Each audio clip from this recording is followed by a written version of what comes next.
Left side OMR, right side ECR. நடுவுல உங்க Stepstone Secret Plots. Beach Resort Plots, just 24 lakhs onwards. Call 96268 99268.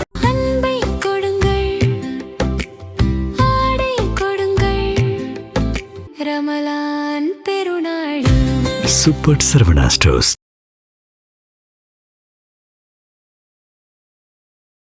கூட நடித்த இளம் நடிகருக்கு தங்க செயினை பரிசா கொடுத்த சூர்யா மீண்டும் காமெடி காம்போவில் இணையக்கூடிய சிம்பு அண்டு சந்தானம். இதெல்லாம் போக திருமண விவாகரத்தில் விஜய்க்கு அட்வைஸ் கொடுத்த பெரிய முக்கிய புள்ளியோட மனைவி. இதெல்லாம் சேர்ந்து சினிமாவில் இன்னும் நிறைய அப்டேட்ஸ் குவிஞ்சிருக்கு. இதெல்லாம் தான் இன்றைக்கி நான் சொல்ல போகிறேன். ஸோ வெயிட் பண்ணாமல் வாங்க வீடியோக்குள்ளே போகலாம். நம்ம எல்லாருக்குமே தெரியும் கருப்பு இந்த படத்துக்காக எல்லாரும் ஆவலா வெயிட் பண்ணிட்டு இருக்காங்க. ஆர்ஜே பாலாஜி அவர்களோட இயக்கத்தில் சூர்யா அவர்கள் வந்து நடிச்சிருக்காரு. இது எப்படா வெளில வரும் அப்படின்னு சொல்லிட்டு வெயிட் பண்ணிட்டு இருக்கும்போது சூர்யா அவர்களோட 46th மூவிக்கான அப்டேட் வந்து வெளியிட்டு இருந்தாங்க ஒரு போஸ்டரோட. இந்த படத்தோட நேம் என்ன அப்படின்னு பார்த்தீங்கன்னா விஸ்வநாத் அண்ட் சன்ஸ் அப்படின்ற ஒரு டைட்டிலோட சூர்யா வந்து பார்த்தீங்கன்னா கையில் ஒரு குழந்தைய வச்சிருக்க மாதிரி ஒரு போஸ்டரை வெளியிட்டு இருந்தாங்க. பார்க்கும்போதே ரொம்ப சாமிங்காக ரொம்ப அழகாக இருந்துச்சு. இப்படி ஒரு கேரக்டர் நடிக்க போறாரா, ஒரு ஃபேமிலி ட்ராமாவாக இந்த படம் வந்து வரப்போகுது. இந்த படத்தை யார் வந்து டைரக்ட் பண்ணியிருக்காங்க அப்படின்னு பார்த்தீங்கன்னா வாத்தி அண்ட் ரொம்பவே அதிகமான ஒரு வெற்றியை கொடுத்த லக்கி பாஸ்கர். இந்த ரெண்டு படத்தோட இயக்குனர் வெங்கி அட்லூரி இவர் தான் இந்த படத்தை வந்து இயக்க போறாரு. ஸோ இந்த படத்துக்கான அப்டேட்டாக வந்து பார்த்தீங்கன்னா 2 போஸ்டரை வந்து வெளியிட்டிருக்காங்க. இதில் என்ன மேட்ரு அப்படின்னு பார்த்தீங்கன்னா இந்த படத்துக்கான பூஜை போட்டிருப்பாங்க இல்லையா, அப்போ வந்து இந்த குழந்தையா நடிக்கக்கூடிய அந்த குட்டி கேரக்டராக வரக்கூடிய அந்த குழந்தைக்கு வந்து பார்த்தீங்கன்னா பூஜை போடுற அன்னைக்கு சூர்யா அவர்கள் ஒரு தங்க செயினை வந்து பரிசா கொடுத்தாரு. ஸோ அந்த குழந்தைக்கு போட்டு விட்டு கையிலையும் கூட்டிட்டு பூஜை போடுற இடத்துக்கும் வந்து தூக்கிட்டு போனார். ஸோ சூர்யா கையில் அந்த குழந்தை அப்படின்னு பார்க்கும்போது இந்த படம் எப்படி வரப்போகுது, ஸோ ஒரு ஃபேமிலி மேனாக வரக்கூடிய சூர்யா வந்து எப்படி நடிக்க போகிறாரு அப்படின்னு சொல்லிட்டு எல்லாருமே வெயிட் பண்ணிட்டு இருக்காங்க. இந்த படம் எப்படி ரிலீஸ் ஆகும், ஆல்ரெடி கருப்புக்கு வந்து ரொம்பவே வெயிட் பண்ணிட்டு இருக்கோம். சீக்கிரமாக அதுக்கப்புறமா இந்த படம் அப்படின்னு போகுது எப்போ ரிலீஸ் ஆகும் அப்படின்னு சொல்லிட்டு நீங்களா வெயிட் பண்ணிட்டு இருக்கிறது தெரியுது. ஸோ கருப்பு படம் April 10th வந்து ரிலீஸ் ஆகும் அப்படின்னு சொல்லிட்டு சொல்லப்பட்டிருக்கு. இன்னும் உறுதியாக தெரியல, ஆனால் ரிலீஸ் ஆகலாம் அப்படின்றத சொல்லியிருக்காங்க. ஸோ அது ரிலீஸ் ஆகி ஒரு 3-4 மாதத்துல வந்து பார்த்தீங்கன்னா விஸ்வநாத் அண்ட் சன்ஸ் இந்த படம் வந்து ரிலீஸ் ஆகும் அப்படின்றது வந்து சொல்லியிருக்காங்க. ஸோ வெயிட் பண்ணி பார்க்கலாம். அடுத்தடுத்து லைனப்பில் வந்து பார்த்தீங்கன்னா சூர்யா அவர்களோட படங்களும் இருந்துட்டு இருக்கு. ஸோ எப்படி வரப்போகுது, என்ன மாதிரியான கதையாக வந்து இவர் சூஸ் பண்ணியிருக்காரு அப்படின்றத நம்ம வெயிட் பண்ணி பார்த்தா தெரியும். இதுக்கு எடுத்துக்காட்டா விடுதலை, மாமன் சொல்லிட்டு நிறைய படங்கள் நம்ம சொல்லிட்டே போகலாம். இதுக்கு அடுத்ததா இவரோட அடுத்த மூவி வரப்போகுது என்ன அப்படின்னு பார்த்தீங்கன்னா மண்டாடி. இந்த படத்துக்கான ஷூட்டிங் வந்து ரொம்ப நாளுக்கு முன்னாடியே ஸ்டார்ட் பண்ணிட்டாங்க. அண்ட் இந்த படம் எங்கே ஷூட்டிங் ஸ்டார்ட் ஆச்சு அப்படின்னு பார்த்தீங்கன்னா ராமேஸ்வரம் பக்கத்தில் இருக்கக்கூடிய தொண்டி அந்த இடத்துல தான் வந்து பார்த்தீங்கன்னா ஷூட்டிங் வந்து போயிட்டு இருந்துச்சு. இதுக்கிடையில் அந்த ஷூட்டிங் ஸ்பாட்டில் ஒரு சின்ன ஒரு ஆக்சிடென்ட்டும் நடந்துச்சு. அதாவது போட் வந்து எரிஞ்சிருச்சு அப்படின்றதையும் சொல்லியிருந்தாங்க. ஸோ நல்ல விதமாக யாருக்கும் எதுவும் ஆகலை. இப்போ அந்த லொக்கேஷனில் 90 நாட்களான ஷூட்டிங் வந்து முடிஞ்சிருச்சு. அதுக்கு அடுத்ததாக இன்னும் 30 நாள் தான் ஷூட்டிங் இருக்குது. இது முடிஞ்சதுக்கு அப்புறமா அந்த படத்தை வந்து ரிலீஸ் பண்ண போகிறாங்க.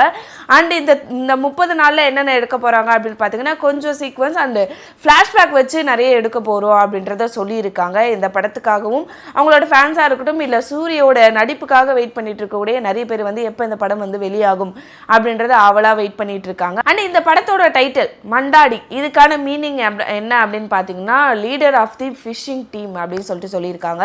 ஸோ மீனவர்களுக்கான தலைவன் அப்படின்றத இந்த மண்டாடி அப்படின்ற அந்த பேருக்கான அர்த்தம் அப்படின்றத சொல்லியிருக்காங்க. ஸோ முழுக்க வந்து பார்த்தீங்கன்னா கடல் சார்ந்து வரக்கூடிய ஒரு கதைக்கான ஒரு படமாக தான் இருக்கக்கூடியது. ஸோ வெயிட் பண்ணி பார்க்கலாம் எப்படி வரப்போகுது.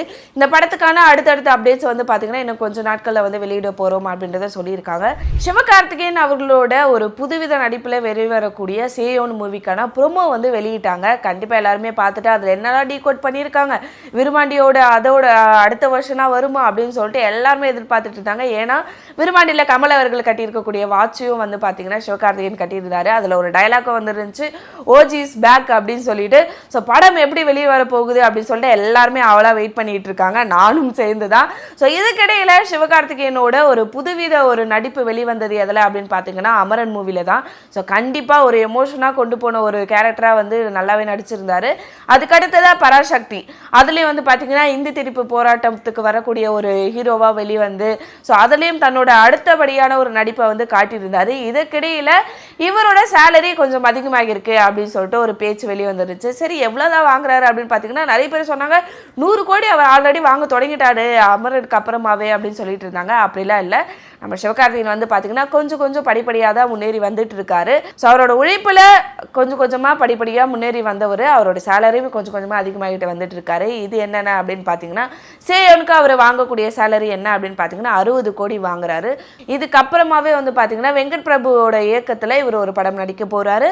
ஸோ அதுக்கான சேலரி எவ்வளோ வாங்க போறாரு அப்படின்னு பார்த்தீங்கன்னா 65 கோடியாக வந்து பார்த்தீங்கன்னா கொஞ்சம் அதிகமாக்கியிருக்காரு. இதுக்கிடையில அதுக்கு அடுத்ததாக 2 படங்கள் வந்து பார்த்தீங்கன்னா அவர் சைன் பண்ணியிருக்காரு பேஷன் ஸ்டுடியோக்கு. இதில் 2 படத்துக்கும் எவ்வளோ சேலரி ஒரு படத்துக்கும் சேர்த்து பார்த்தீங்கன்னா 85 கோடியாக அப்படியே வந்து அதிகமாக்கியிருக்காரு. ஸோ ஒரு படத்துக்குமே 85 கோடி வாங்குறாரு. ஆல்ரெடி இதுக்கான அட்வான்ஸாக வந்து பார்த்தீங்கன்னா 20 கோடி வாங்கிட்டாரு.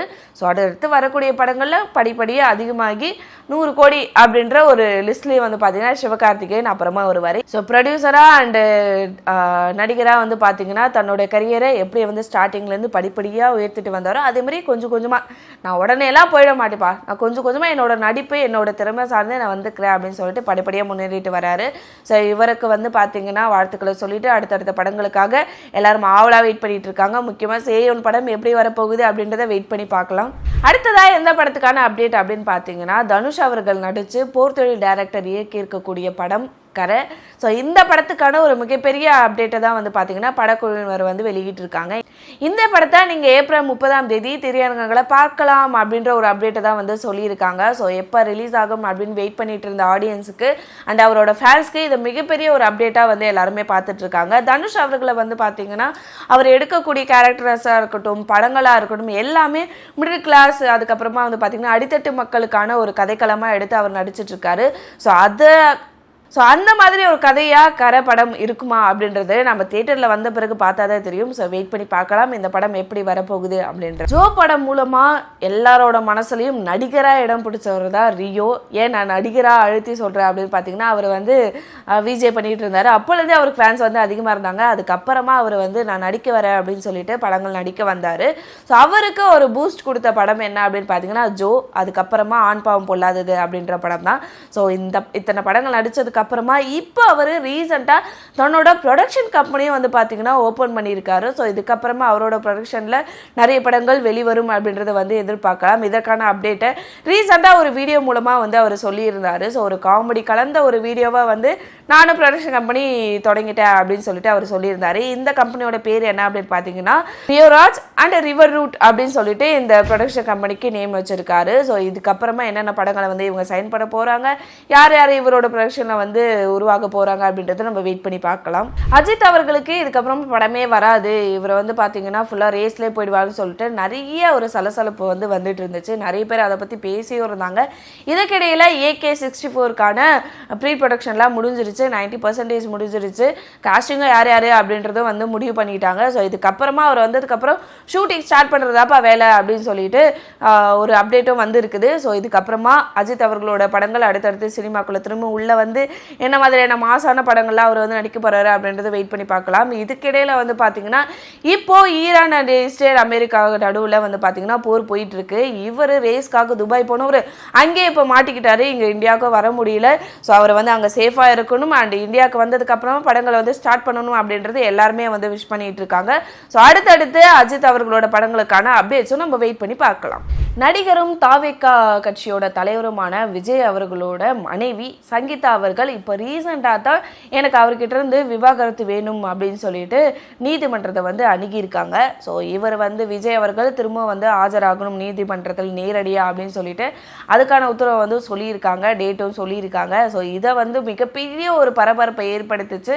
ஸோ எல்லாருமே வந்து யார் அந்த நடிகை, ஏன்னா மனைவி வந்து குறிப்பிட்டிருந்தாங்க ஒரு நடிகையோட இவங்க புகைப்படம் போடுறாங்க, அதுக்கப்புறமா வெளிநாட்டுக்கெல்லாம் போயிட்டு வராங்க. இதெல்லாம் வந்து எனக்கும் என் குடும்பத்தில் இருக்க என்னோட பிள்ளைகளுக்கும் வந்து பார்த்தீங்கன்னா மிகப்பெரிய ஒரு மன உளைச்சலை வந்து கொடுத்துருக்கு. அதனால எனக்கு விவாகரத்து வேணும்னா நான் அவங்களையும் இன்னொரு மனுதாரரா அந்த நடிகையை வந்து இணைப்பேன் அப்படின்னு சொல்லிட்டு சங்கீதா அவர்கள் சொல்லியிருக்காங்க. ஒரு மிகப்பெரிய ஒரு பூகம்பம் இல்லைன்னா வந்து இது நடக்கும் அப்படின்னு சொல்லிட்டு நாங்கள் அப்பவே வந்து நினைச்சோம், ஆனால் இப்போ நடந்துச்சு அப்படின்னு சொல்லிட்டு நிறைய பேர் அவங்களோட கருத்துக்களை வந்து வெளியிட்டு இருக்காங்க. இதற்கிடையில வந்து பார்த்தீங்கன்னா ஒரு முக்கியமான ஒருத்தவங்களோட மனைவி அப்படின்னே சொல்லலாம். ஸோ அவங்க வந்து சொல்லியிருக்காங்க, என்ன சொல்லியிருக்காங்க அப்படின்னு பார்த்தீங்கன்னா விஜய் சார் இரண்டாவது பெண்ணை விரட்டியடிக்க அன்பான மனைவி மற்றும் குடும்பத்துடன் மீண்டும் இணைய வேண்டும் என்று நான் பிரார்த்திக்கிறேன் அப்படின்னு சொல்லிட்டு ஒருத்தவங்க வந்து சொல்லியிருக்காங்க. யார் அப்படின்னு பார்த்தீங்கன்னா மாதவன் டி ரங்கராஜ். அவர் வந்து நடிகராக உள்ள வந்தார் மெகதி சர்க்கஸ். அதில் அதுக்கப்புறமா ஒரு தனியார் தொலைக்காட்சி நிகழ்ச்சியில் வந்து ஒரு ஜட்ஜாக போயிட்டு வந்து அவர் வந்துட்டு இருக்காரு. ஸோ இதற்கிடையில் அவங்களோட மனைவி அவங்க தான் இந்த போஸ்ட்டை வந்து போட்டிருக்காங்க. விஜய் அவர்கள் வந்து அவரோட குடும்பத்தோட இணையறதுக்காக நான் பிரார்த்திக்கிறேன் அப்படின்னு சொல்லிட்டு, நமக்கு தெரியும் மாதவன் டி ரங்கராஜ் ஆல்ரெடி வந்து ஜாய் கிறிஸ்டிலா அவர்களோட வந்து அவங்களோட குழந்தைக்கு இவர் தான் அப்பா அப்படின்னு சொல்லிட்டு ஒரு மிகப்பெரிய ஒரு சர்ச்சையை வந்து கிளப்பி அது ஒரு விஷயமா வந்து எல்லாருமே பேசிட்டு இருந்தாங்க. நீதிமன்றத்துக்கும் வந்து பார்த்தீங்கன்னா மனைவியோட வந்து கை கொடுத்து அவர் வந்து போயிட்டு வந்துட்டு இருந்தாரு. ஸோ இதற்கிடையில அவங்க வந்து இந்த போஸ்ட்டை ஒன்று போட்டிருக்காங்க. ஸோ இதுவும் ஒரு பேச்சை கிளப்பியிருக்கு. ஸோ வாங்கினவங்க அவங்க தான் வந்து அதிகமாக பட்டாங்க. ஸோ அவங்களுக்கு அதோட வழி தெரியும், அதனால வந்து அவங்க சொல்லியிருக்காங்க அப்படின்னு சொல்லிட்டு நிறைய பேர் சொல்லிட்டு இருக்காங்க. ஸோ விஜய் அவர்களுக்கான ஒரு டிவோர்ஸ் வந்திருக்கு சங்கீதா கிட்ட இருந்து அப்படின்றது வந்து பார்த்தீங்கன்னா மிகப்பெரிய ஒரு விஷயமா பேசப்படுது. இது நீதிமன்றத்துக்கு அவங்க போவாங்களா இல்லைன்னா சுமூகமா பேசி அவங்க 2 பேரும் இணைவாங்களா அப்படின்றத நம்ம வெயிட் பண்ணி பார்த்தா தெரியும். படத்தோட அப்டேட்லாம் போக இதுக்கான அப்டேட் எப்போ வரும் அப்படின்றது தான் எல்லாருமே வெயிட் பண்ணி பார்த்துட்டு இருக்காங்க. ஸோ என்ன நடக்குது அப்படின்றத நம்ம பொறுத்து இருந்து பார்த்தா தான் தெரியும். 2026 தொடங்கி 2 மாதம் முடிஞ்சிருக்கு. இதுக்கிடையிலே வந்து பார்த்தீங்கன்னா நிறைய புதுப்படங்களுக்கான அப்டேட்ஸ் ஒன்று ஒன்றா வெளிவந்துட்டு இருக்கு. ஸோ அதில் ஒரு கோர்வையாக தான் நான் உங்களுக்கு அப்டேட்ஸ் கொடுத்துருக்கேன். ஸோ இதுக்கப்புறமா எந்தெந்த படத்தோட அப்டேட்ஸ் வருது அப்படின்றத அடுத்த வீடியோவில் நான் உங்களுக்கு வந்து சொல்கிறேன். Until this, bye from Archana.